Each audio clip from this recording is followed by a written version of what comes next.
여러분, 오늘은 부활절 둘째 주일입니다. 한 주간 여러분들에게 부활이 어떻게 다가오셨는지 모르겠습니다. 여전히 부활이 좀 멀게만 느껴지시는 분도 계실 것 같고, 아니면 부활이 전보다는 조금 더 새롭게 다가오신 분도 계시리라 생각이 듭니다. 저번 주에 부활이 기독교의 핵심이라고 말씀을 드렸습니다.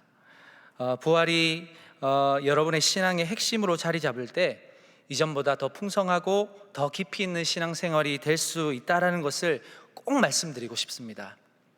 신앙의 근거, 그리고 신앙의 증거, 그리고 신앙의 의미가 이 부활로 인해서 새롭게 발견되는 만큼 여러분들에게 있어서 이 부활의 신앙이 여러분들의 그 내면의 깊은 곳에서 나오는 어떠한 명쾌한 고백이 되어서 그 복음의 열매가 여러분들의 삶 가운데 다 나타나게 되실 수 있기를 주님의 이름으로 축복합니다.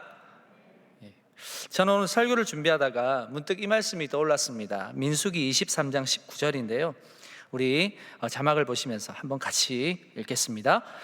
하나님은 사람이 아니시니 거짓말을 하지 않으시고 인생이 아니시니 후회가 없으시도다.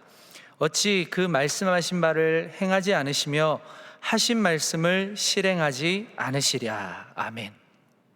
여러분, 사람은 날마다 거짓말을 합니다. 그러나 우리 하나님은 절대로 거짓말을 하지 않으십니다.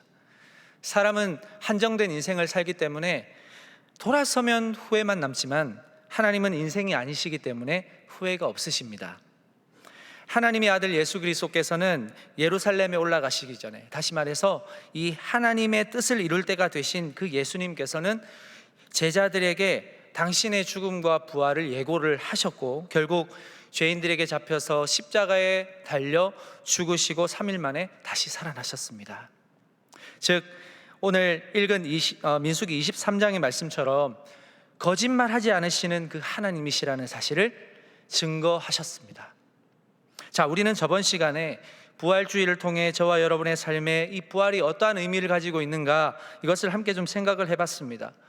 아마도 한 주 동안 부활에 대해서 여러분들이 평소보다 조금 더 많이, 조금 더 그래도 몇 번 더 생각을 해보셨으리라 생각이 듭니다. 우리가 지식적으로나 기억으로나 가끔씩 가지고 있는 그 부활의 개념이 아니고 실제적으로 일어나는 그 부활의 신비가 여러분들의 신앙 가운데 체험이 될 때 그 부활이 믿어지고 그 믿음이 능력이 되어서 그 여러분의 삶을 주도적으로 이끌어 나가는 것, 이게 바로 부활 신앙입니다. 너무나도 놀라운 사건이 바로 부활 신앙이라는 것이죠. 자, 여러분, 오늘은 누가복음에 나타난 이 부활 이후의 모습을 좀 살펴보려고 합니다. 먼저 오늘의 말씀이 배경이 되는 이 누가복음의 저자인 이 누가복음은 누가 썼나요? 누가가 썼죠. 야, 이 뻘쭘하네. 아무도 안 웃으시니까. 누가복음의 저자는 누가입니다. 웃어주신 몇 분을 축복합니다. 여러분, 누가는요 헬라인이에요. 다시 말해서 이방인입니다. 신약 성경 저자 가운데 아마도 유일한 이방인이 아닐까 싶어요. 누가는요 또 의사였어요. 그래서 누가복음에서는 특별히 질병의 이름들이 아주 상세하게 정확하게 나옵니다. 이걸 보면 이 의사였던 누가의 성향이 나타나 있는 걸 볼 수가 있습니다. 그래서 이 의사라는 직업에 걸맞게 아주 과학적이고 꼼꼼하고 또 폭넓은 예수 그리스도에 대한 그 행적을 조사하고 사실에 근거한 진술을 했던 사람이 바로 누가라는 사람입니다. 자, 또 특이한 게 한 가지 더 있는데 이 누가복음은 서신 형태로 되어 있습니다. 이 누가복음의 수신자를 여러분들도 들어보셨을 테지만 누구인가요? 데오빌로라는 사람입니다. 누가복음 1장 1절에서 4절을 보시면 일반적인 복음서의 시작과는 다르게 시작을 한다는 것을 알 수가 있는데요, 누가복음 1장 1절에서 4절 말씀 제가 읽어드리겠습니다. 우리 중에 이루어진 사실에 대하여 처음부터 목격자와 말씀에 일꾼된 자들이 전하여 준 그대로 내력을 저술하려고 붓을 든 사람이 많은지라. 그 모든 일을 근원으로부터 자세히 미루어 살핀 나도 데오빌로 각하에게 차례대로 써 보내는 것이 좋은 줄 알았노니 이는 각하가 알고 있는 바를 더 확실하게 하려 함이로라. 아멘. 누가는요 예수님의 사역을 직접 본 사람은 아니었습니다. 그러나 이 목격자들의 목격담을 자료로 보존하고 수집하고 정확하게 검증해서 다음 세대에 이 자료를 온전하게 전해주는 데 관심을 쏟았던 사람이에요. 이 편지의 수신자로 나오는 이 데오빌로라는 사람은 의견이 분분합니다. 여기 데오빌로 각하라고 나오는데 실제로 각하였던 사람이었는지 아니면 친분의 의미로 그렇게 높이는 의미로 그렇게 이야기를 했는지는 모르겠어요. 그러나 이 데오빌로라는 뜻이 하나님을 사랑하는 자라는 뜻입니다. 그래서 이것을 통해서 누가는 아마도 이 특정 인물 한 사람에게 전하는 복음서임과 동시에 하나님을 사랑하는 모든 자들이 그동안 배웠던 하나님의 말씀을 더 확실하게 알기를 원하는 마음을 담아서 이 누가복음을 썼지 않았나라는 추측을 해보는 것입니다. 그렇기 때문에 더더욱 정확하고 면밀하게 조사하고 관찰해서 사실에 근거한 내용을 축약시켜 모든 이 누가복음을 읽는 독자들이 예수 그리스도는 하나님의 아들임과 동시에 완전한 하나님이시라는 사실, 완전한 인간이라는 사실을, 그리고 이 땅에 오셔서 인간을 구원하시기 위해서 십자가에 달리시고 부활하셨다는 사실을 모든 세대들이 알도록 노력했다라는 사실이에요. 여러분, 알고 보면 참 대단한 사람이 바로 이 누가입니다. 저는 이 서론을 정리하면서요, 이런 생각을 했습니다. 나는 어떤 목표를 정했을 때 이 정도로 노력하고 있나? 어떠한 목표를 설정했을 때 이 정도로 애쓰며 살고 있나?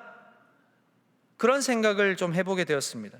이 누가라는 이방인을 통해서 우리는 이 예수 그리스도의 행적을 보다 더 확실하게 알게 되어 지금의 세대도 변함없이 우리가 누가복음을 함께 읽으면서 말씀을 나누고 은혜를 나누고 있는 것처럼 오늘을 살아가는 저와 여러분의 삶의 현장에서도 분명한 목적과 꿈을 가지고 애쓰고 노력하실 때 나뿐만 아니라 다음 세대에도 여러분을 통해서 분명한 영향력을 끼칠 수 있고 이것을 통해서 하나님의 나라가 더 잘 경험되어질 수 있도록 한다는 그 사실을 여러분들 꼭 기억하셨으면 좋겠습니다. 하나님께서는요, 한 사람을 선택하실 때 분명한 뜻과 목적을 가지고 사람을 택하십니다. 그리고 그 꿈을 반드시 이루세요. 과정은 물론 힘들겠죠. 그러나 분명한 그 결과를 위해서 묵묵히 우리가 수고한다면 하나님은 반드시 우리를 실망시키지 않으시고 반드시 합당한 열매를 맺도록 여러분들과 함께 동행하여 주실 줄로 믿습니다. 여러분들이 이곳에 와 계시지만 여러분들도 참 대단하신 분들이에요. 그런 의미에서 옆에 분들에게 이렇게 인사합시다. 당신 참 대단하시네요. 엄지척도 해주시고요. 네, 대단하신 분들이세요. 청년의 때에 목적을 가지고 살아가지만 잘 되지 않는다고 해서 실망하거나 낙담하거나 좌절하지 마십시오. 하나님이 여러분들을 세우셨잖아요. 하나님이 여러분을 택하셨어요. 그래서 여러분의 현재를 그 누구보다도 잘 알고 계십니다. 그래서 하나님의 가장 완벽하신 때, 하나님의 가장 선하고 아름다우신 때에 여러분들을 도우시고 여러분들을 세워주실 줄로 믿습니다. 여러분, 지금은요, 여러분들의 과정의 시간이에요. 결과의 시간이 아니에요. 하나님께서 끝났다고 하기 전까지는 절대로 끝난 게 아닙니다. 그래서 때로는 여러분들을 설명할 수 없는 방향으로 여러분들을 인도하시기도 하고 광야로 몰아내실 때도 있겠지만 우리 하나님 어떤 분이십니까? 광야에도 길을 만드시는 분이시잖아요. 사막에도 꽃이 피게 하시는 분이시잖아요. 말도 안 되는 곳에 샘이 터지게도 하실 수 있는 분이 바로 우리 하나님이십니다. 그런 하나님을 절대적으로 신뢰하고 오늘도 믿음으로 걸어가시는 우리 동안의 모든 청년들이 다 되시기를 축복합니다. 여러분, 예수님께서 부활하셔서 40일 동안 이 땅에 계셨습니다. 계시면서 많은 사람들을 만나셨어요. 돌이켜보면 이 십자가에서 죽으시기 전까지 만난 사람들과 그 사람들에게 하신 사역들과 나눈 많은 이야기들은 모두 하나님의 나라와 복음을 위한 것이었어요. 예수님이 죽으시기 전까지는요. 이걸 잘 설명하는 말씀이 누가복음 4장 18절에서 19절입니다. 제가 읽겠습니다. 주의 성령이 내게 임하셨으니 이는 가난한 자에게 복음을 전하게 하시려고 내게 기름을 부으시고 나를 보내사 포로된 자에게 자유를, 눈먼 자에게 다시 보게 함을 전파하며 눌린 자를 자유롭게 하고 주의 은혜의 해를 전파하게 하려 하심이라 하였더라. 이 말씀은 이사야 61장 1절에서 2절 말씀을 예수님이 인용하신 말씀입니다. 이 말씀이요, 그때 말씀하실 때 오늘 응답되었다 이렇게 말씀하시거든요. 이 말씀은 무슨 의미냐면 이때 이사야 선지자가 했던 그 대언의 말씀이 오늘날 예수 그리스도를 통해서 하나님이 과거에 백성들에게 하신 말씀이 오늘 성취되었다는 것입니다. 오늘이 바로 그 시간이다라는 것을 이야기하시는 거예요. 자, 그런가 하면은 예수님께서 죽으시고 부활하셔서 40일 동안 이 땅에 계셨는데 그 계시면서 만난 사람들과 만나서 하신 모든 사역들과 이야기들은 무엇이냐면 만나는 사람들 모두가 예수 그리스도의 증인이 되도록 살아가도록 만드시기 위한 과정이었어요. 40일이요. 이 부활 후 40일간의 이야기를 통해서요, 예수님은 증인을 만드시기 위해서 직접 증인이 되신 예수님을 이야기를 하고 있습니다. 그리고 그 예수님이 만난 사람들은 다 증인이 된 사람들의 모습이었어요. 그 모습을 우리가 좀 살펴보기를 원하는데요, 오늘 이 말씀이 여러분의 삶의 여정에도 부활신앙으로 회복되어서 여러분들의 삶의 기쁨과 감격이 있기를 간절히 소망합니다. 여러분, 예수님의 빈 무덤과 부활을 처음으로 마주하게 된 사람들은 놀랍게도 여성들이었어요. 자, 지금이야 말도 안 되는 이야기겠지만 당시 이 유대 사회에서 여성들의 존재는 참 미비했습니다. 제 아무리 뛰어나다고 해도 결코 신분 상승을 꿈꾸지 못한 존재가 여성이었어요. 어린아이와 더불어서 그 사회의 이류 시민으로 분류될 만큼 참 대접받지 못한 존재가 여성들이었습니다. 자, 그런 여성들이 이 인류 역사 통틀어서 가장 놀라운 사건인 부활을 최초로 목격한 사람들이 됐습니다. 자, 오늘 본문 누가복음 24장 1절 2절 말씀인데요, 우리 다 같이 한번 읽겠습니다. 안식 후 첫날 새벽에 이 여자들이 그 준비한 향품을 가지고 무덤에 가서 돌이 무덤에서 굴려 옮겨진 것을 보고. 아멘. 여러분, 예수님이 죽으셨을 때 예수님의 장례를 제대로 치르지 못했어요. 그래서 그 무덤에 그냥 안치된 것을 조금 불편하고 슬퍼한 여성들이 이 예수님의 시신에 바를 향품을 가지고 새벽 일찍 무덤에 온 겁니다. 그런데 어떻게 된 일이에요? 이 돌이 무덤에서 옮겨진 것을 보게 된 겁니다. 깜짝 놀라죠. 이 깜짝 놀란 여인들이 무덤에 들어가 보게 됩니다. 그럴 때에 누가복음 24장 3절에 보니까 이렇게 말합니다. 들어가니 주 예수의 시체가 보이지 아니하더라. 안식 후 새벽이니까 되게 조용히 이 일이 진행된 것 같지만 사실 다른 복음서에 보면은 조금 다르게 보고도를 하고 있습니다. 특별히 마태복음에 보니까 상황의 묘사를 조금 더 다르게 자세하게 하고 있는데요, 마태복음 28장 1절에서 2절 제가 읽겠습니다. 안식일이 다 지나고 안식 후 첫날이 되려는 새벽에 막달라 마리아와 다른 마리아가 무덤을 보려고 갔더니 큰 지진이 나며 주의 천사가 하늘로부터 내려와 돌을 굴려내고 그 위에 앉았는데, 이렇게 표현을 하고 있습니다. 큰 지진이 나서 하늘로부터 천사들이 내려와 돌을 굴렸다. 그러니까 이 돌을 굴려낸 장본인이 누굽니까? 천사예요. 주의 천사. 이 천사들이 굴려낸 돌 위에 앉아 있었고 이걸 본 여인들은 두려워서 납작 엎드렸는데 그때 천사가 이야기를 하는 거예요. 누가복음 24장 5절입니다. 여자들이 두려워 얼굴을 땅에 대니 두 사람이 이르되 어찌하여 살아있는 자를 죽은 자 가운데서 찾느냐. 이어서 이야기합니다. 누가복음 24장 6절 여기 계시지 않고 살아나셨느니라. 갈릴리에 계실 때에 너희에게 어떻게 말씀하셨는지를 기억하라. 여러분, 천사가 말하는 이 말의 요지가 뭔지를 아시겠어요? 어떤 내용입니까? 누가복음 24장 7절 말씀, 이르시기를 인자가 죄인의 손에 넘겨져 십자가에 못 박히고 제3일에 다시 살아나야 하리라 하셨느니라 한데, 여러분, 예수님께서 공생의 기간 가운데 자신의 죽음과 부활에 대해서 3번 말하셨어요. 그 3번, 이는 공생의 기간 끝자락에서 말씀하신 겁니다. 주의 천사가 여인들에게 예수께서 갈릴리에서 말씀하신 거 뭡니까? 주의 죽으심과 부활이에요. 이걸 내용을 말씀하셨는데 천사가 말하는 요지는 이것이 말씀대로 실제화되었다라는 것을 이야기하는 겁니다. 실제로 이루어졌다. 여러분, 천사가 이 말을 하니까 여인들이 생각을 더듬고 기억을 곱씹어 봤어요. 그런데 정말로 그렇게 말씀하신 것이 기억이 났습니다. 자, 누가복음 24장 8절입니다. 그들이 예수의 말씀을 기억하고. 여러분 그런 적 있으세요?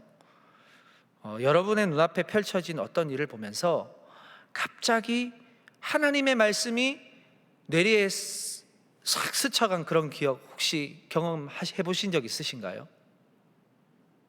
언젠가 설교 말씀을 통해서 또는 부서 모임을 통해서 또는 어떤 셀 모임을 통해서, 그것도 아니면 개인적인 시간에 읽었던 그런 말씀들, 그런 묵상의 시간들을 통해서 그 말씀들이 현재 눈앞에 펼쳐진 일을 통해서 생각났을 때, 이상하게 생각났을 때 혹시 있지 않으십니까? 여러분 우리가 수없이 말씀을 접하잖아요. 하루에도 직간접적으로 많은 말씀들을 듣거나 읽습니다. 여러분 그런데 참 하나님의 말씀의 세계는 희한하고 놀랍습니다. 너무 신비로워요. 그래서 우리가 읽은 말씀을 삶으로 실천해낼 때 그 말씀이 깨달아지기도 하지만, 또는 평소에 읽은 그 말씀이 내 삶에서 연관된 어떤 사건을 통해서 갑자기 생각나고 기억나기도 합니다. 생각하지도 않았는데 평소에는 그 말씀이 갑자기 내 머릿속에 들어와서 기억되고 각인되기도 한다는 이야기예요. 왠지 이 말씀이 오늘 내 마음을 계속 두드리고 내 마음을 계속 찔러서 계속 그 말씀이 하루 종일 되뇌어질 때 그 말씀이 깨달아지도록 하나님께서 상황을 만들어 가시기도 합니다. 그게 말씀이 주는 신비로움이거든요. 여러분 이게 알게 모르게 저와 여러분의 신앙생활 속에서 비일비재하게 일어나고 있습니다. 하나님의 말씀은 단순히 종이에 적힌 글자가 아니라는 거예요. 하나님의 말씀은 실제로 살아있고 그 말씀대로 이루어지기 때문에 가능한 일이라는 것입니다. 여러분 히브리서 4장 12절에 보니까 이렇게 말씀합니다. 우리 믿음을 가지고 우리 함께 한 목소리로 읽어볼까요? 시작. 하나님의 말씀은 살아있고 활력이 있어 좌우의 날선 어떤 검보다도 예리하며 혼과 영과 및 관절과 골수를 찔러 쪼개기까지 하며 또 마음의 생각과 뜻을 판단하나니. 아멘. 여러분 말씀의 힘이 얼마나 놀라운지 이 히브리서 기자도 이걸 경험했던 것 같아요. 오늘 예수님께서 공생의 기간 가운데 하신 말씀, 내가 죄인들의 손에 붙들려서 십자가에 죽을 것이고 죽은 지 3일 만에 다시 부활할 것이다. 여러분 이게 실제적으로 일어난 사건이라는 것을 눈앞에 보고 그 말씀이 기억나버린 여인들이 너무나 소름이 돋은 거예요. 너무나 놀라웠고 그게 꿈인지 생시인지 분별할 수도 없는 상황이었어요. 지금 이 빈 무덤의 현장을 본 여인들을 누가는 24장 10절에서 이렇게 소개를 하고 있어요. 이렇게 기록하고 있습니다. 누가복음 24장 10절. 이 여자들은 막달라 마리아와 요한나와 야고보의 모친 마리아라. 또 그들과 함께한 다른 여자들도 이것을 사도들에게 알린지라. 여러분 막달라 마리아, 요한나, 야고보의 모친 마리아, 그리고 다른 여성들, 좋기 5명은 더 돼 보이는 그 여인들이 이 현장을 본 거예요. 그리고 주의 천사가 말해준 대로 예수 그리스도께서 부활을 예고하신 그 말씀을 기억해버린 것입니다. 기억이 나버렸어요. 여러분 저는 오늘 여러분들이 이 성전 문 밖으로 나가실 때 이 단어만 좀 기억해 주시면 참 감사하겠어요. 다른 게 아니라 기억이에요. 기억. 저는 오늘 이 말씀에 기억에 주목합니다. 만약 여인들이 이 예수 그리스도의 십자가의 부활의 말씀을 듣고 까맣게 잊어버렸다면 이 사건이 어떻게 됐을까? 예수님의 빈 무덤을 보고서도 한없이 고민에 빠졌을 거예요. 주의 천사가 예수님의 하신 말씀이라고 했더라도 이들의 기억에 그 말씀이 없는데, 그 말씀이 기억이 되지 않는데 그러면 어떻게 될까요? 빈 무덤을 보고서는 너무나도 환희하고 기쁘기보다는 두렵고 떨리고 공포와 두려움이 더 컸을 겁니다. 다른 복음서에서 보니까 이 주의 천사를 보고서도 이 여인들이 누구라고 인식을 하냐면 동산을 지키는 사람이라고 인식을 하기도 했어요. 그러니까 그 정도라고 생각을 하니까 천사의 말도 사실은 못 믿었던 거예요. 그러나 여인들이 주의 천사의 말을 통해 예수님의 하신 말씀을 기억한 거예요. 주의 천사가 증인이기도 했지만 주의 천사가 한 이야기를 통해서 그 여인들이 공생의 기간 동안 예수님과 함께하며 들었던 그 죽음과 십자가의 부활의 말씀을 기억해낸 겁니다. 그 말씀이 생각난 거예요. 그리고 그 말씀이 실제적으로 성취되었다라는 것을 눈앞에 확인하니까 너무 놀란 것입니다. 그리고 곧바로 이 소식을 사도들에게 알리기 위해서 달려가기 시작했어요. 여러분, 이게 바로 기억이 주는 힘입니다. 저는 여러분들에게 부탁드리고 싶어요. 하나님의 말씀을 많이 보시길 바랍니다. 하나님의 말씀을 많이 듣고 많이 묵상하셨으면 좋겠습니다. 그리고 기억하셨으면 좋겠습니다. 이게요, 우리도 알지 못하는 그 시간 속에서 반드시 그 말씀이 기억나고 그 말씀이 각인되어서 그 말씀이 여러분의 삶에 힘을 주고 여러분의 삶을 이끌어가는 그런 놀라운 능력이 된다는 사실을 꼭 경험하셨으면 좋겠습니다. 하나님의 사람은 하나님의 말씀으로 살아갈 때 가장 아름다운 길로 갈 수 있습니다.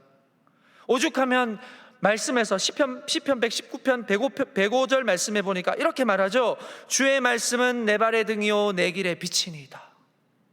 아멘이십니까? 여러분, 시편 기자가 주님의 말씀을 어떻게 대했기에 한 치 앞도 모르는 이 캄캄한 세상에서 말씀이 등불이 되고 어떻게 내 삶에 말씀이 빛이 될 수 있을까? 비결은 기억에 있습니다. 시편 119편 109절에서 111절 말씀, 우리 한 목소리로 함께 읽어볼까요? 함께 읽겠습니다. 시작. 나의 생명이 항상 위기에 있사오나 나는 주의 법을 잊지 아니하나이다. 악인들이 나를 해하려고 올무를 놓았사오나 나는 주의 법도들에서 떠나지 아니하였나이다. 주의 증거들로 내가 영원히 나의 기업을 삼았사오니 이는 내 마음의 즐거움이 됨이니이다. 아멘.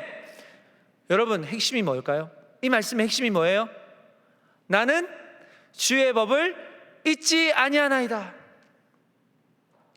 기억하려고 막 애썼다는 거예요, 여러분. 그 말씀을 내 심령에 각인시키려고 막 노력했다는 거예요. 시편 기자의 삶을 보니까 우리 지금 살아가는 청년들의 삶과 비슷한 것 같아요. 항상 위기가 있었대요. 악인들이 날마다 자기를 해하려고 올무를 놓았대요. 그런데 그랬을 때에도 주님의 말씀을 잊지 않고 기억했고 그 말씀에서 떠나지 않았다. 그런 이 시편 기자의 삶에 어떤 결론이 나왔나요? 하나님의 말씀이 나의 마음에 즐거움이 되셨다. 할렐루야. 여러분, 얼마나 귀한 고백입니까? 저는 여러분의 그 입술의 고백에도 이러한 놀라운 결과의 고백으로 나타나게 되시기를 주님의 이름으로 축복합니다. 여러분, 말씀을 기억하는 자는 결국 그 말씀이 자기를 살립니다. 그 자기를 살리는 것을 반드시 경험하게 되어 있습니다. 하나님께서요, 또 저와 여러분, 하나님의 자녀된 저와 여러분을 일상생활 속에서, 지금의 삶 속에서 그 말씀이 기억날 수 있도록, 그 말씀이 기억나서 여러분들의 삶에 힘이 되도록 그렇게 만들어 놓으셨어요.